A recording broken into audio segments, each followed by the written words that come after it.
I felt very, very strongly about that, because otherwise they think they could get away with it.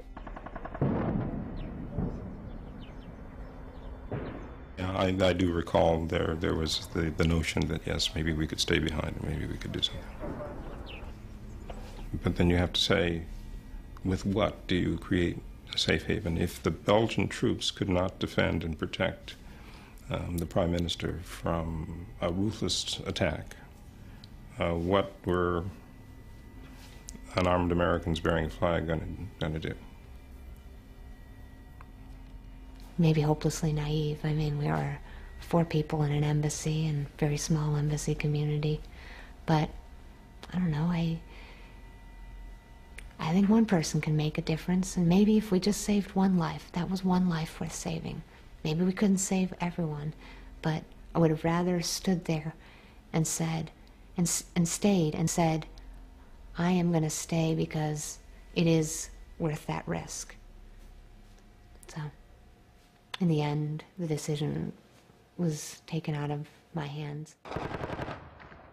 All embassies in Kigali closed. Aid workers and diplomats were ordered out of the country.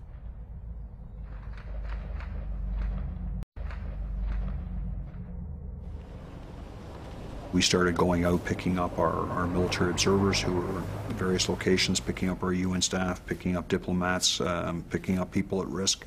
And we started a whole series of what we call rescue missions, to go pick people up, try to locate them. Beardsley went to rescue Polish Catholic priests trapped with 2 UN observers in a Kigali church where Tutsis had sought refuge. The military observers and the priests could hear people screaming over the church, so they left their quarters and had come over to see what was going on. They were grabbed and they were put up against the wall with a rifle underneath their chin, and they were held there while the identity cards were captured and were burned. And then the militia came in, and the gendarmes the police literally handed them over to the militia, who then proceeded through the rest of the evening to chop them apart with machetes.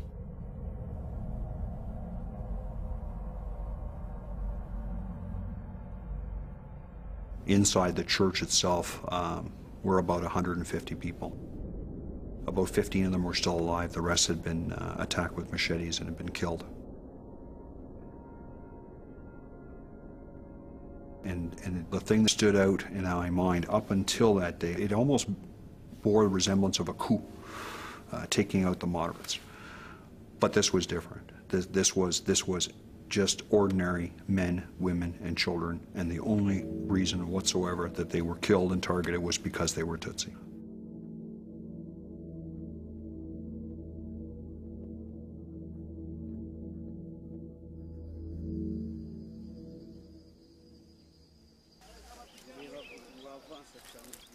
Behind the ceasefire line, the Tutsi rebels of the Rwandan Patriotic Front were preparing to respond.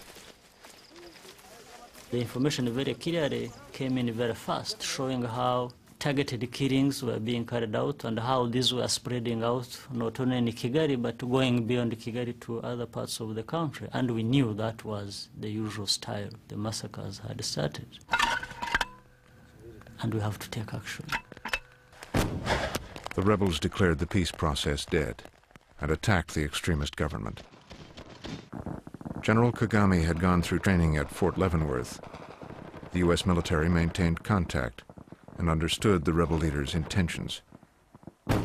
In retrospect, there was no chance, I think, that the RPF was in any mood to negotiate right from the beginning. They wanted what? They wanted to take control of the country. They wanted to take over control politically, militarily. There was no way you're going to stop the RPF. There was no way that they were in the mood to negotiate once this all started.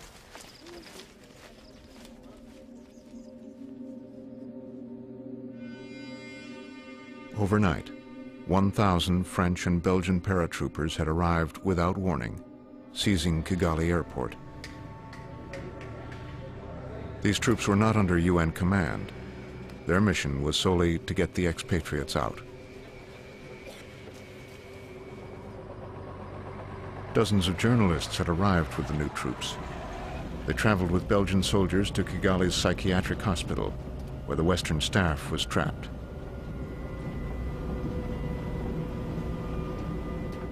On the way in, they drove past the Interahamwe, waiting outside.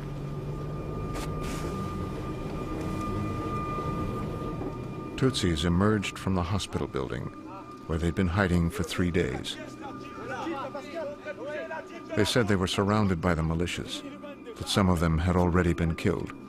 Depuis 3 jours, il y a déjà des cadavres là-dedans.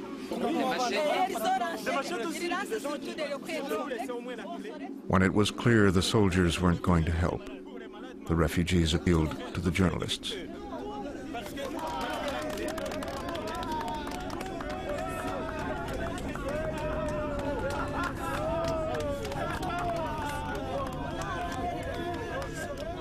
It was a whole group of people, but in the whole group, one woman started to speak and started to explain why they were afraid and what was happening to them.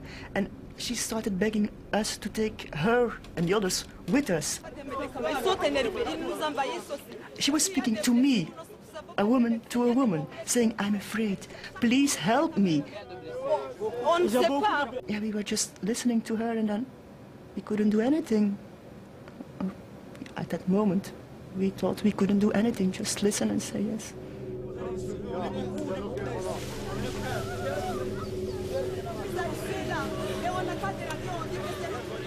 So we left. For the white people, it's over. But we knew the hundreds that stayed. And we heard the shooting at the moment we left. So it was clear for me that hell starts for them.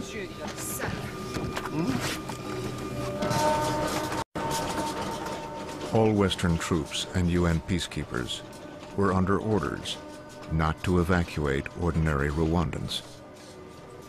What that meant was anybody that was white-skinned got to get on an airplane and fly to safety, and anybody that was black-skinned got to stay in Rwanda and get killed. And that's as simple as it came down to. It still to this day leaves a very, very bad taste in my mouth that the United States of America could have 350 Marines sitting at Bujumbura Airport, that the French were able to get in 500 or so paratroopers, that the Belgians had over 1,000 paratroopers. You know, we basically had our intervention force already on the ground. You know, what they later told us, it was impossible to get on the ground. We had it on the ground on the 10th of April, within 3 days of this thing starting. And, but it wasn't there to intervene. It wasn't there to save Rwandans. It was there to save white people. And that's what it came down to. With the airport taking fire, the American embassy decided to evacuate its staff and expatriates overland in convoys south to Burundi, where U.S. Marines were waiting. And there were people standing on either side of the road. And it's my recollection that I saw some instruments, like machetes, in their hands. And I remember thinking, well, they're just waiting for us to get out of here before they go on about their gruesome business.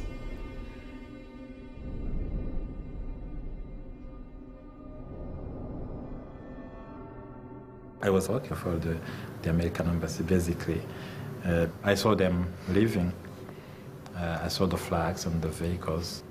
I know all the vehicles, I know all the peoples they belong to, and so on. So I said, okay.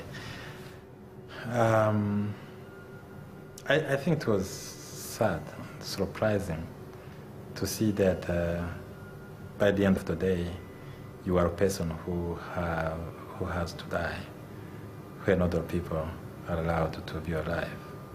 This is a strange feeling. Americans were allowed to be alive. My neighbors were allowed to be alive. They were walking on the street, they were going to the market, and we're here feeling that we had to die anyway.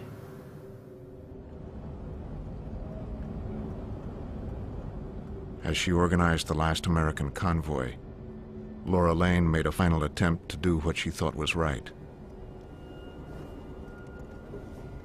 We had a convoy of over 100 vehicles with over 600 people, only 9 Americans. Greg and I were the last 2. The ambassador was at the front. And yes, there were Rwandans in there. There were Tutsis in there, and in some cases there were Hutus. And so if they made it to our checkpoints and we, you know, we could hide them, we did. Some of them were, you know, we dubbed them Americans for the day. You know what I mean? We made them honorary Americans so that they could be in the convoy.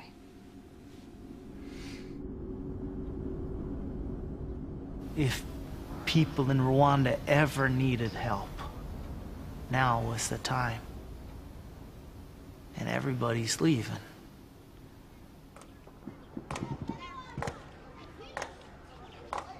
Carl Wilkins had put his family on an American convoy, but he decided to stay behind with Rwandan colleagues and workers who'd sought refuge in his home.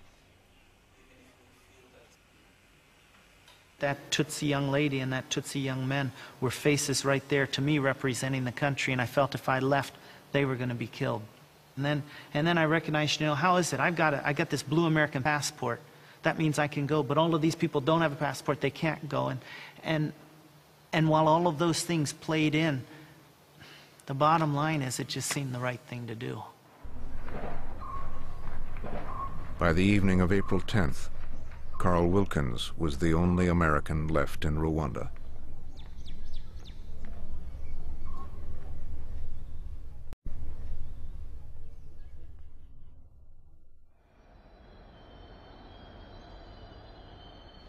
As far as I know, everyone in Kigali who's wanted to leave has been able to leave, and they're probably successfully out by now, safely out by now. Thanks very much. The Clinton administration breathed a sigh of relief.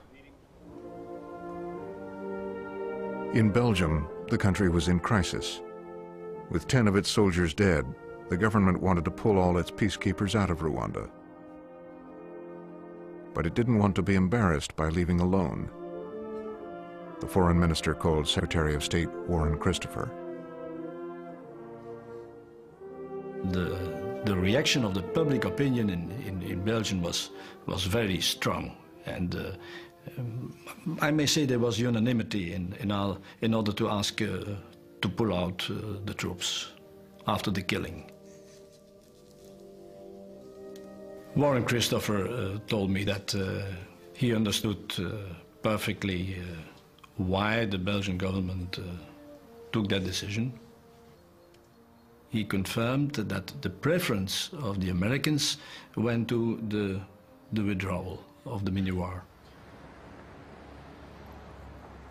Quite clearly, the Belgians wanted to have a cover of having others leave as well, I think, and we did. We yielded to that request.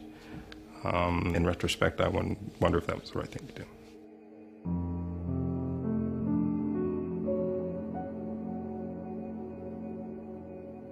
Christopher instructed Madeleine Albright, America's ambassador at the UN, to push for the withdrawal of the entire peacekeeping force.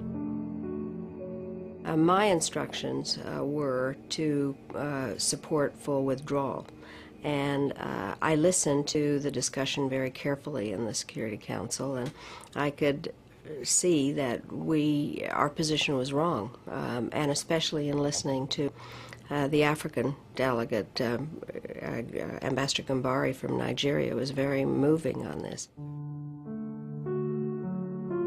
And I had the full backing of my colleagues to argue on the contrary, that we must forget about cutting and running, that it will be callous, it will be contradictory to the spirit of the Charter, which says Security Council has a responsibility for the maintenance of international peace and security everywhere in the world, including Africa.